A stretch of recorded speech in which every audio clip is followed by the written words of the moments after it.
Hey guys, I am down on a slightly cold, rainy allotment today to get my Snapdragon in the ground, but I have been having problems with these Snapdragon because my seeds stalled. They just stopped growing altogether, but I managed to get them going again. For anyone that doesn't know, my name is Peggy and I am growing a cut flower garden here on my allotment in Kanagawa Prefecture, Japan, which is just south of Tokyo in USDA Zone 9B. Thanks for checking out my channel. Gardening in the rain, because I can only do this at the weekend. Okay. Stalled seedlings. I had stalled seedlings. This happened with my Snapdragon and my stock this year. And what that means is when you plant a seed, the food and energy that that seed needs to turn into a seedling is contained within the seed. But once that root comes out and the first set of leaves go up, it then needs to be getting nutrition from the soil or other sources to get it growing, and mine didn't do that. And I think that was a problem with my potting soil, which is really annoying because it wasn't any kind of special potting soil. I hadn't made it myself. It was just something that I picked up at the local home centre. So I am not sure why I'm getting so wet. Hood up.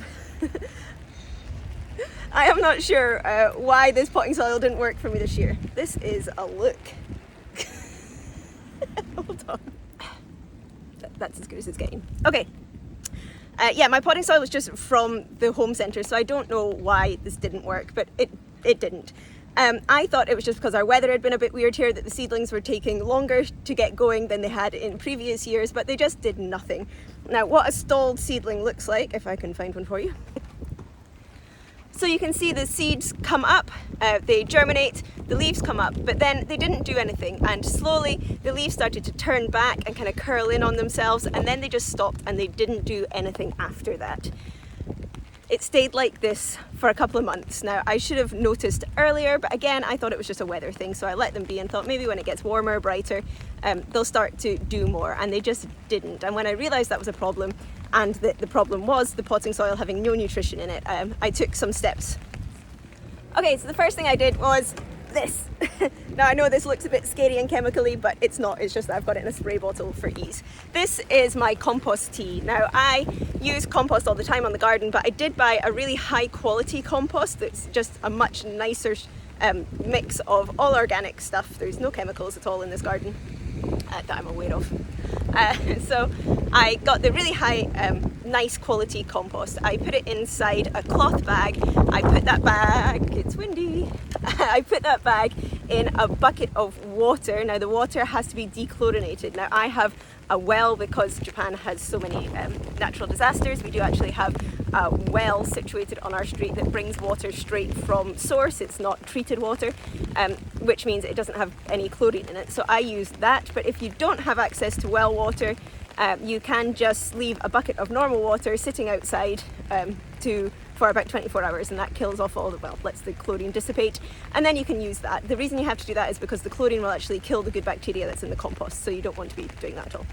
So you fill a bag with the really nice compost. Sometimes I put some worm casting in it as well. Put that in a bucket of dechlorinated water overnight. I usually do it overnight, and then put it in this spray bottle. I did that, but instead of putting it in the spray bottle, I just poured it straight into my seedling trays and used that for their watering. I did that twice over the space of about a week and a half, and very, very quickly I saw the true leaves start to come on the Snapdragon, which is what you can see now. So really quickly they obviously reacted to this, they really liked it, and they put on their true leaves and have started to grow in height as well, which is great news and tells me that it was definitely stalled seedlings that were the problem. If you're going to make this compost tea, you can do it another way, which I tend to do during the summer as well, which is to put a airer for a fish tank, just kind of the bubbly bits for a fish tank in there as well, and that helps activate, put more air into the compost and gives you more nutrients. But this is a living compost tea, so you have to use it within 24 hours or all those nice active ingredients then die off and it is not as effective for your garden. So you really have to only make what you're going to use within 24 hours. So this batch I have here, I made last night. I poured it into the sprayer this morning, and this is what I'm going to be using on my garden now. So the actual snaps. My camera just flew away on my umbrella. Yeah.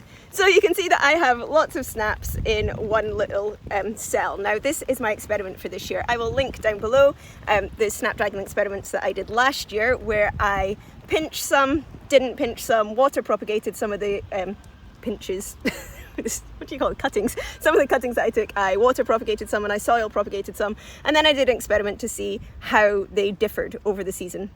And what I found is, what I decided was that this year I wasn't going to be pinching my Snapdragon. But I've also seen some people say that Snapdragon, much like poppy and some other flowers, like to be grown in clumps. And that's what I'm going to try and do this year. Now, I think this is too many in a clump. I might thin them out a little bit. But my experiment for this year is, instead of planting individual plants, I'm going to plant them in a clump and hope that that actually increases competition between the plants and gets them to get taller and straighter and stronger for me. That's the plan. That's the idea behind the experiment. Whether that's actually what's going to happen or not, I don't know. Now, these have started to open up a bit, but I am still going to be feeding them more. So I have prepared my soil behind me here. This is the row that they are going to be going in. I've given these guys half a row. That's going to be for my Snapdragon, and my Cosmos are going to go in here as well. I just went through with my pitchfork and I broke up the soil. Now, I don't turn my soil here. I like to do a no-dig method. So I just put the fork in and lifted the soil a little, but I didn't actually turn the soil. It's just to break up any compaction, especially down the sides where I've been walking. The soil gets quite compacted, so I wanted to break up any compaction there and just get a little bit more air in the soil before I plant these guys in. And it's really wet, I might have to wait a bit. I have 3 different varieties of Snapdragon. I have the Ripples, which were my favourite from last year. I really like those kind of raspberry ripply ones. I have some general mix ones, because that was all I could really find at the local shop. I'm finding it quite hard to find seeds, so this is just a mixed variety, but it is a tall one. It should grow to about 100 centimeters. And my last one is Black Prince, which I really like the color of. I was recommended, these were recommended to me, but these are a shorter variety. These only grow to between 30 and 40 centimeters, so I'm not sure how these are going to perform as a cut flower. That's going to be quite short for cutting, but because of that, I'm going to put these ones at the very front row so that they're not getting shaded out or squashed out by others. So I'm going to have my Black Prince, then my Ripple, and then my mix, because the mixed ones should get the tallest. I'm going to put in about 3 rows of each of these and hope that that doesn't take up too much room. Okay, I'm going to be planting 3 in each row. Now, although they are going to be quite close together, I'm going to offset them, which means I'll put one here, and then in the next row there'll be one there, and then in the next row there'll be one there. So you're kind of going in a zigzag. And that means, although they're very close together, they are getting a little bit more space that way, is what I'm going to do. It also means I don't have to dig out a whole row. I'm just going to dig out the holes that I need for each little clump. So I am going to go ahead, dig out a hole, because I still want these guys to be getting more nutrition. In each hole, I'm going to be adding a little bit of natural fertilizer in, mixing it in the soil, and then planting straight into that so that these guys are getting as strong a start as I can possibly give them. Now, these do look still really, really small. I have hardened these off over the last week.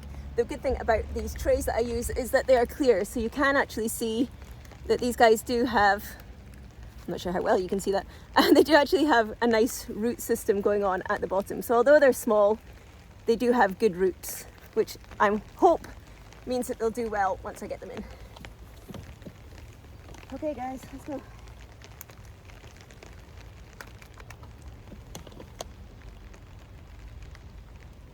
Yeah, you can see lots of roots on that.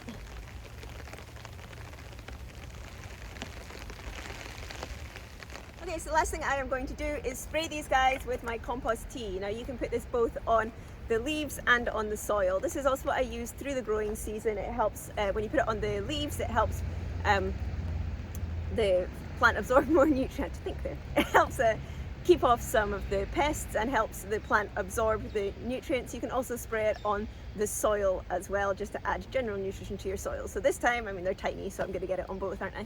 And it's really easy. This is just a pumpy pump, and then hit the button and it sprays out. Ooh, just like that. Okay, so that is a very cold, wet and dirty start to my Snapdragons, but I'm really hoping that that extra feed, that little bit of fertilizer, the compost tea will really help them get going, and I will still have some for the spring. Now last year these came up really early for me, and I realised that I had to grow my Snapdragon as a spring flower because it gets so hot here so quickly that they really don't like it. By about the end of June they're done. I did cut them back last year and plant over the top of them, but I'm actually going to leave it just as Snapdragon. I'm going to cut them back and see if I can get a second flush off them in autumn. But I also have bought some more seeds, so if these don't work out I will be planting new seeds and going for an autumn flush if I can get those going again. But it just gets so hot here, it's really hard to keep anything alive over the summer. Obviously it is raining. It's going to be raining for the rest of today and tomorrow, so I'm not going to water these. I'm just going to leave them as is, and I will keep you updated on how they do. I will be coming back down weekly now and putting more of the compost tea on them to just try and get them going. Yeah. What about you guys? Have you got anything in the ground yet? How are your snaps doing? Have you grown them in clumps like this before? I really want to see if this is going to work out better. I have heard good things about it, but you know, the garden is always an experiment, so let's see how it does. My hands are freezing. I am going to go and make a cup of tea. If you guys want to see how these do, then remember to hit the subscribe button below and follow me all through the season to see what happens this year. If you want to see what happened in the previous years and what I do with all of my flowers once I cut them, you can check out my Instagram, which is From the Witch's Garden, and there is a link to that below. And I will see you guys next week. Bye.